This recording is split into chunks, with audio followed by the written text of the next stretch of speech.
एक त्रिकूट नाम का पर्वत था, उसमें 3 शिखर थे, रत्न और धातुओं से वो मंडित था। और उसी त्रिकूट पर्वत पर एक सुंदर सरोवर था। क्या था? तालाब। उस तालाब में एक सुंदर ग्राह रहता था। ग्राह कहते हैं मगरमच्छ को। किसको कहते हैं? मगरमच्छ को। और एक बार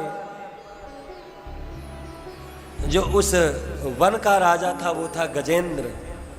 गजेंद्र के 50 पत्नियां थीं, 100 पुत्र थे, तो अपने आप को यूथपति समझता था। एक दिन अपने पूरे समूह परिवार को लेकर के पहुंचा और जा करके सरोवर में मदमस्त होकर के वह गजेंद्र स्नान कर रहा था।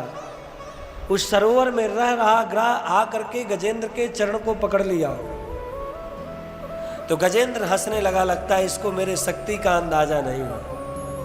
लेकिन वो जल का जंतु है, जल के जंतु में, उस जल के जीव में, जीव की शक्ति जल के अंदर और ज्यादा बढ़ जाती है। और जा करके जब अपने आप को थोड़ा सा असहज महसूस किया गजेंद्र ने, प्रयास किया, तो ग्राह उसको और अंदर पकड़ करके ले गया।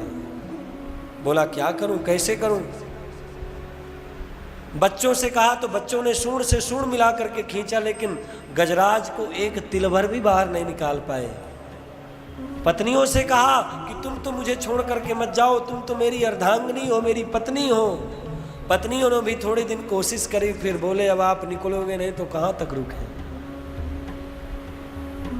आप भी गजेंद्र हैं, मैं भी गजेंद्र हूं, सब गजेंद्र हैं, और हम सब वासना रूपी सरोवर में फंसे हुए हैं।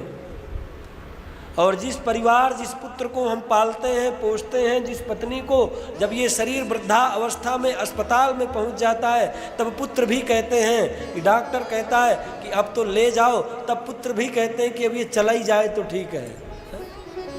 उस समय ना पुत्र काम आता है, ना पत्नी काम आती है, ना परिवार काम आता है, ना रिश्तेदार काम आते हैं। उस समय जो तुमने किया है भगवान का नाम स्मरण, वो काम आता है, और कोई काम नहीं आता। ये कथा तो है ही, पर अपने पर उतारने का विषय भी है। अब गजेंद्र ने सोचा कि अब मैं क्या करूं, रो पड़ा गजेंद्र, व्याकुल हुआ, पूरा डूब गया। थोड़ी सी सूंड बाहर रह गई तो पूर्व जन्म का इसको अपना भजन याद था, एक स्तोत्र याद था, गजेंद्र मोक्ष। जब इसने सबको, किसी का उसमें नाम नहीं, जब भगवान ने कहा जिसका कोई नाम नहीं होता वो मेरा नाम होता है।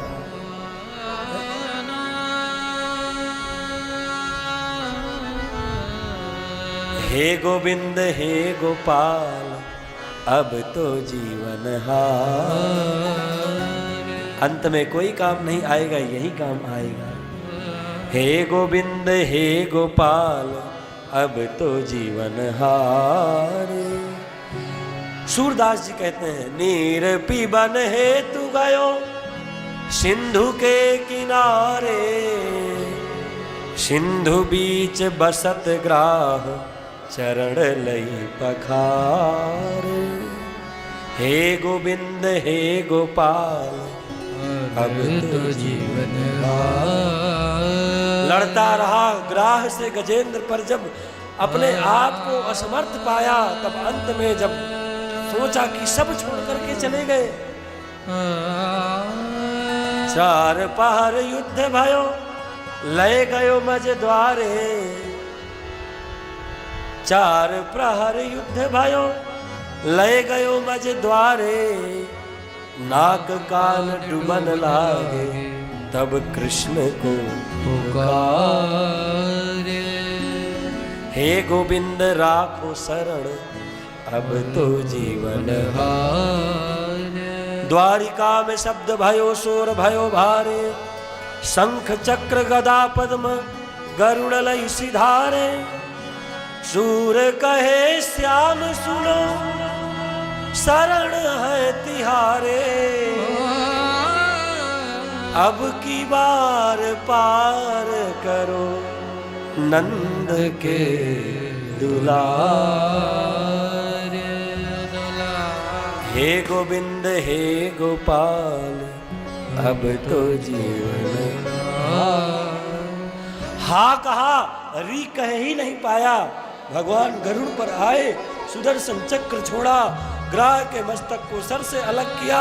तुरंत गजेंद्र ने कमल का पुष्प दिया और पकड़ करके सूंड को खींच करके बाहर निकाल दिया, कर दी रक्षा। अंत में जब कोई काम नहीं आएगा तब भगवान का नाम ही काम आएगा। हे गोविंद राखो शरण, अब तो जीवन हार। इसलिए भगवान से प्रेम करो भैया।